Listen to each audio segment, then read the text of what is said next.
is very, very important. So you know the market. There's the big difference, the differences between Indonesia or Asian market with the Dutch market. For example, in Asia or in Middle East, even Middle East, they are very focused on the quality of the content. The packaging is not really important. You can get great food, for example, without a nice packaging. But here in Europe, the packaging is more important than content. If the packaging is nice and it sells the product automatically. For example, Apple. If you buy an iPhone, iPad, or a MacBook, you will see only a white box with one picture. It's very simple. It's very effective. Because Apple does not sell a product. Apple sells lifestyle. Samsung, you buy Samsung S5, I don't know. They put the latest 8 megapixels camera, I don't know what, with the latest processor, and nobody cares. My mom doesn't care about the specs. Only the IT geeks is not really cares about the specs. But most of the customers does not really care about the specs. So that's a big difference, between Asia and Europe. So if you want to sell something in Europe, make sure your packaging is on the European level. The business plan and financing is all the same. This is what your question about. Business plan, okay. SWOT analysis is one of the part of the business plan, and financing. Okay, it depends on the business. How much money do you need? Can you? Actually, I prefer to use your own money first before you attract investors or go to the bank.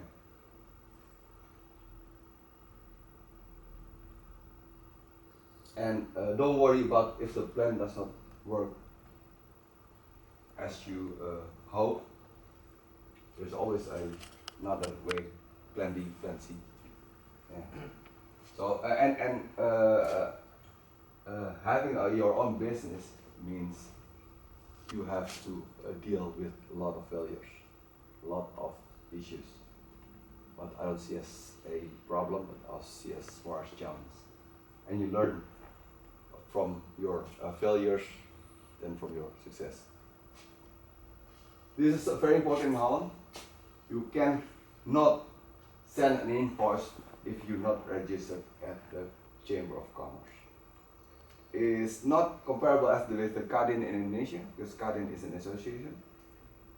You have to be registered at KVK before you are allowed by law to send an invoice to receive money.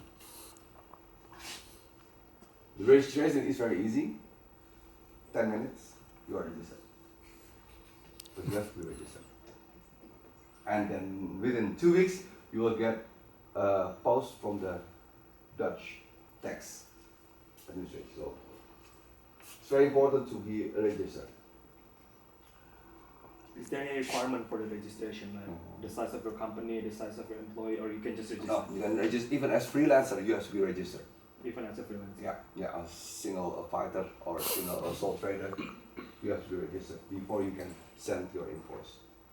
How about the visa issue? Everybody can. If you have if you stay in Holland legally, you can register. It doesn't matter. I mean, for example, if you have a student resident permit or. No, Irmansha is one of the example. Oh, sorry, Irmansha? Yeah, it's also an English student in Rotterdam. Also something else based in Holland. But you have to be registered.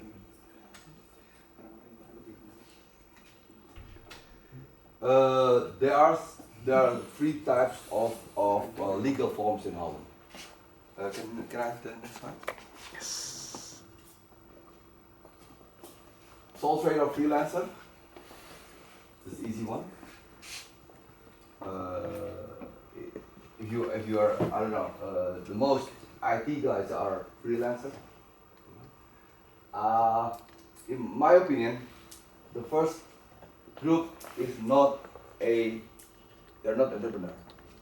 They should just work as a staff or a programmer within companies. So I know there's no vision, there's no plan to grow up the business. But many businesses are starting from freelancing, you know, or starting from a sole trader, and then they want to move on, and they move on to the next step. Vennootschap onder PPI, POF. Is comparable with Indonesia? CV? CV, yeah. Yeah. And the next one is besloten vennootschap, is BV, comparable to PT in Indonesia. The biggest differences are the tax and your risk. This is easier to start with because there's some government regulation for tax reduction if you are in the first year of your POF. But your entire personal asset belongs to your company. So if you make a big mistake, even your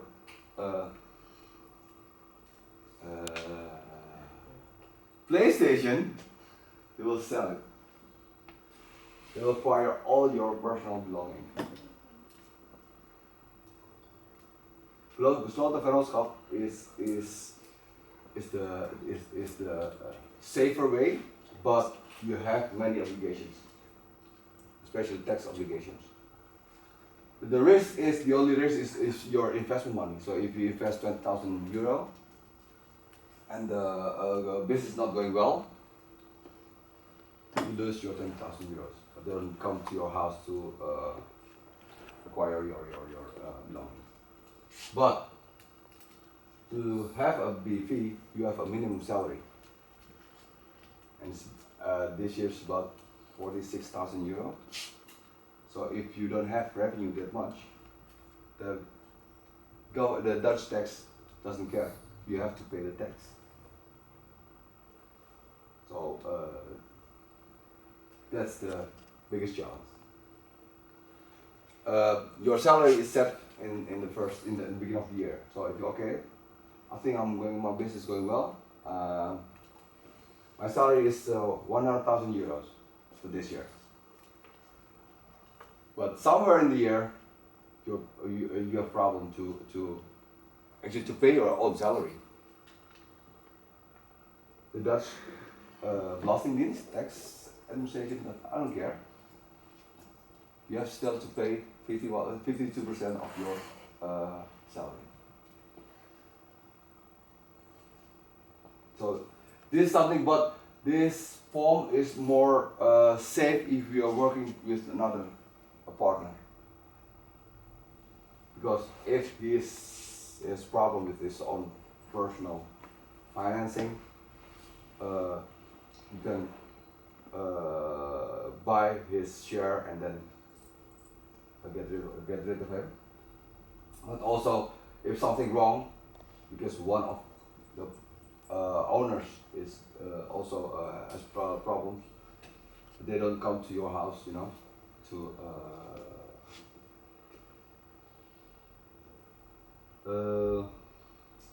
should I say, but BV.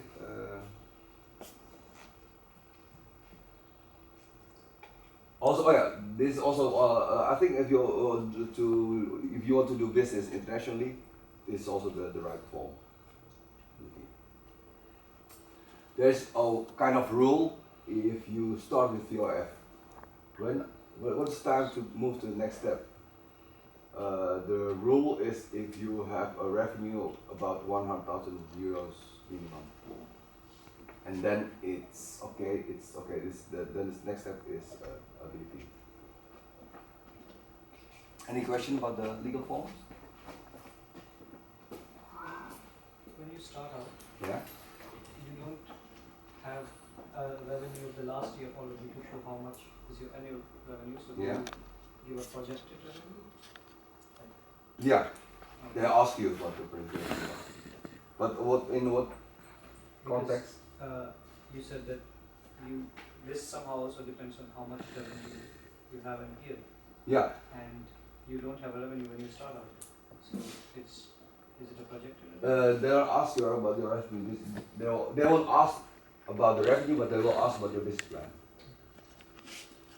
If you start your own company and you are the only owner of the company, I suggest you start with the POF.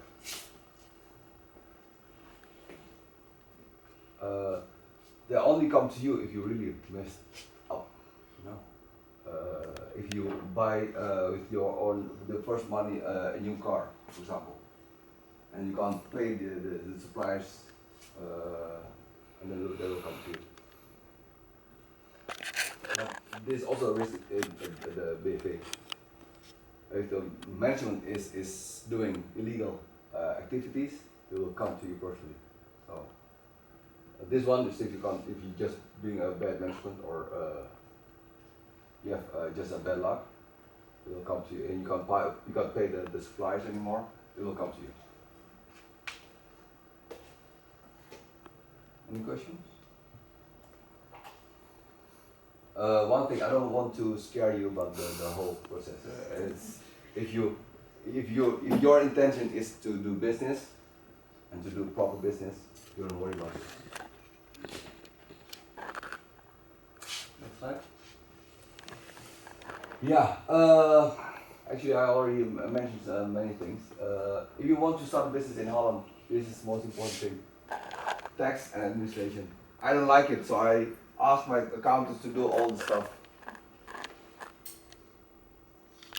But if you like to do your administration at home or your tax, but you have to do it properly. Otherwise, you have a good running business, but you missed or you forgot something, and they will come to you. You get a big problem. Many startups are focusing on their products. It should be very advanced and it should be using the latest technology, but they forgot branding and marketing. You might have the best product in the world, but if they don't know you, you can't sell your product. Presentation again about your company, about your product, and about yourself. It's very important. The first time when you start your own business, you will get your buyers, your customers from your own network. For example, my first customers were friends and business relations. No, they were my first customers because they know you. It's very easy to start with someone you know. And I think in English is also very important. Networking. Be visible and be available to everybody, you know? So they know your name, they know your business, and you can just, some networking events, also you can buy time to present your company or your business. So it's also important. And then the product, of course.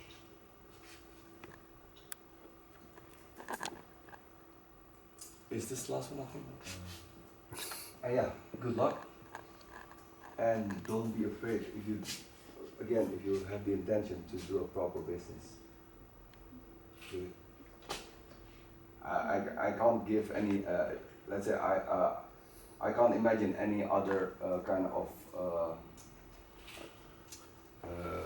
do you call it, happiness than if you have a well-running business. You don't have to be an enterprise. You don't have to be if you have just, okay, I've built this, you know.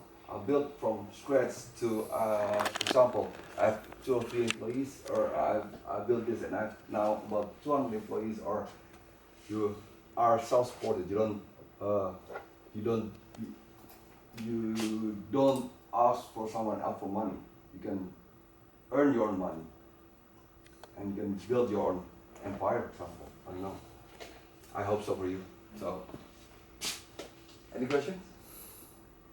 Yeah. When you started out in the very beginning, Yeah. what do you think were your biggest challenges in the very, very initial stage? The biggest challenge? In the initial stage. My biggest challenge was actually how can I sell something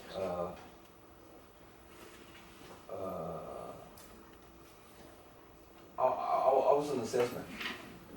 I was a development manager at my previous company. So I have learned, I've experienced to manage a team, but I wasn't a salesman. That was my biggest challenge. How to sell my business, how to sell my product, how to sell my services. How did you work? To learn the hard way sometimes. Yeah. Or going through the easiest way using your network again. I'm not someone who's picking up the phone, just going through the list and call sales is not my thing. So I try using my network, you know. Hey, can we talk? And so I try to give my presentation about my business one-on-one. That's what I prefer. So, and I have another friend, he's really a salesman. I don't care. I just buy a list. I just pick up the phone and then call the person one by one. And 80% says no. But the other 20%, he gets a great deal out of it, you know. Any other questions? How is the market competition in the Netherlands when you first started your business? It's getting bigger and bigger. The first year I had, for example, many competition from India, from Philippines, comparable to Indonesia, you know. And but now we also have many Eastern European countries, which are more preferable than Indonesia. We have one big challenge: time difference. So that's why also I moved from selling services to my product digital signature, because it's quite unique. You have to know the Dutch law, or you can know about the digital signature before you sell it. So it's hard to sell services. At least that's my experience. If you're a product, it's easier to sell. But then did you not, like, before you had people who are experienced in Dutch law and now you have? So how was the process? In the 2006, 2008, I got my first customer was dealing with the digital signature, and I got this customer because the company was established in the same city where I live, but I lost this customer in 2010. This company was hacked by, let's say, Iranians. That's what NSA says. But the European Union said, okay, NSA has hacked this company. Because the company is called Diginota. You can Google it, you can find everything about this company. And they are responsible for all digital certificates used by the Dutch government. And in January 2010, they were acquired by an American company called Fastcom, and 2 weeks later they're hacked. And the impact was that big. Even Microsoft, Google has a lot of problems with this hack. Find Google Diginota, you will see the stories. And yeah, 2010. They were hacked, and in September they went bankrupt, and that's why I lost my customer. But I learned a lot from this one, and I work also a lot with the former employee to set up a new solution on digital signature. If you want to know more about digital signature, I can tell you that, but it's more technically sorry. Anyone else? Yeah, next, okay. I'm wondering, do you think it's possible to start a business while you are also working like as an employee or something? Yeah, you can be a part-time entrepreneur. Yeah, sure, even if you're a student. How to manage the time? It's up to you. That's up to you. But one thing is very important is to focus. It's hard to focus if you work full time. For example, okay, I can have a web shop, for example, to start my business, you know, but I also work full time at a company. How can you manage the support for your customers? Are you available during the day, or are you only available by email? You can manage it, but it depends on your business. But it is possible. I know many people started their business as from a part-time business, and then okay, I have to grow now, and I have to stop my work as an employee and to focus more on my business. Otherwise, you will have a flat or perhaps decreasing business.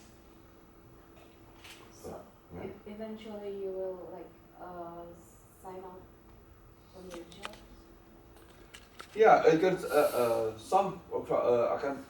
some companies does not allow you to have a side business.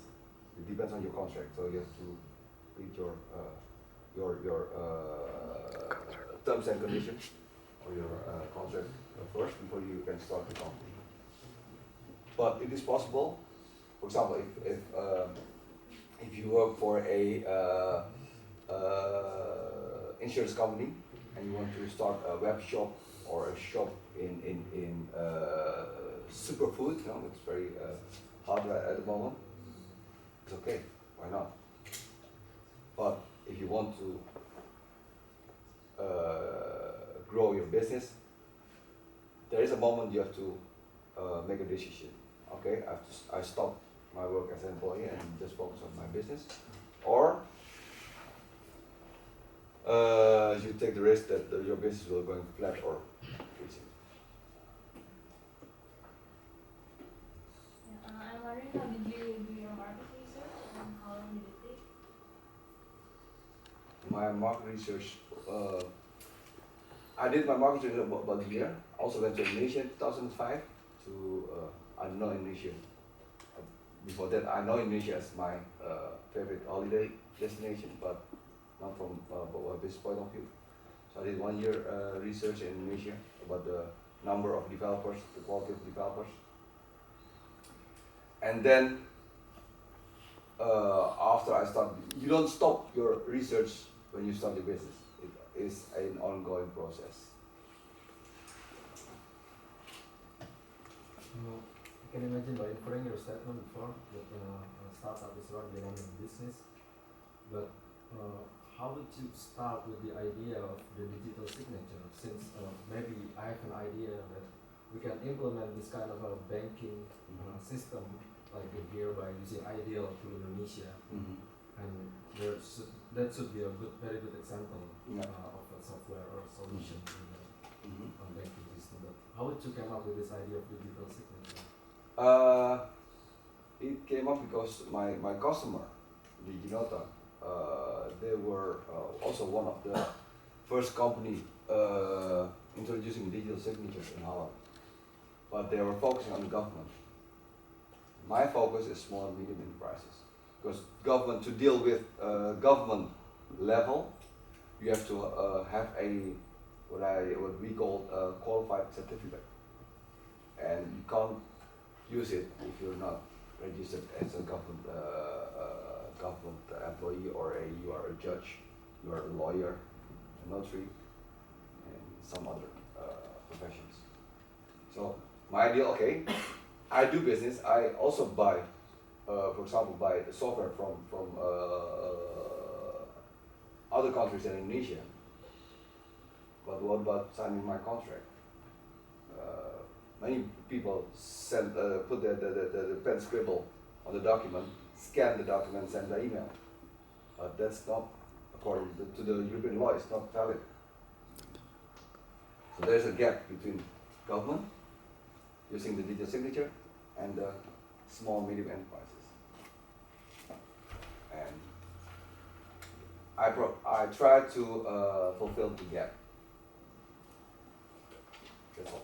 But when I started, there's the, I saw there's the possibility to sell a product which I already developed for DigiNota, but for other target. So I don't compete with my customer anymore. Then again, when we're talking about technology business, Yeah. it's kind of absurd that we have to find a radical new invention because technology is not new. And then we're talking about this digital signature. I think Yeah. it's not new, right? No, How do you I don't confuse sell. yourself? I don't sell high tech. I don't sell new technology. I sell a new way to use existing technology. That's what I sold. But that's what I sell. I don't sell technology. I sell a way how you use the existing technology. For example, iPad is not new. Back in the 90s, the Hewlett Packards already came with the tablet. No one uses it now. Why? It's slow and it's not connected to internet. Apple came with perhaps in the right moment with the right content. It's not new technology. So That's also innovation, right? Yeah. But how do you convince yourself in the beginning that this concept will work in Indonesia? Now about the digital signature, I only sell it at the moment to the Dutch market. I'm working to sell it to the Indonesian market, but the law is not there yet. So they're quite a bit worried about, okay, I can use this, and it's valid to deal with European customers or European suppliers. But what about the Indonesian law? I hope I'm working also. I hope this is. They are working for this year. They will have some changes in the digital law. So I hope there's some more details about the digital So signature. at the moment, it's not really feasible to implement this. I have one customer in Indonesia, Nokia Siemens, because they don't care about the Indonesian law. You only care about the European contracts.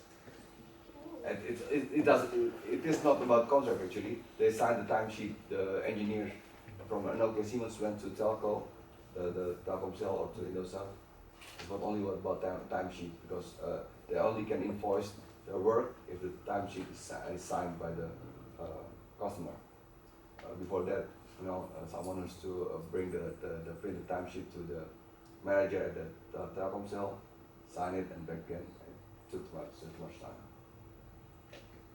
So it's not about contract, it depends. Yeah, as a kind of extension to the previous question, there could be two approaches. You have an idea, Yeah, and you're really passionate about that idea. Yeah. You have a plan, and then you find your market. yeah, Other approaches, you focus on a market, and then you try to see their needs. Okay, what do they want? yeah, And then you develop an idea according to their needs. yeah. What is your opinion? Which one Uh, is? It's difficult to say which one is better, but I can't tell you which one is better. But for example, I just came back from Finland. Finland is a very innovative country. They have about 3 patents per population. Very innovative. For example, Nokia is Finnish. Rovio, Angry Bird is Finnish. There are also many other brands, big brands. But Nokia, for example, always sell their product from technology. It's the best phone you can get. You can throw it away.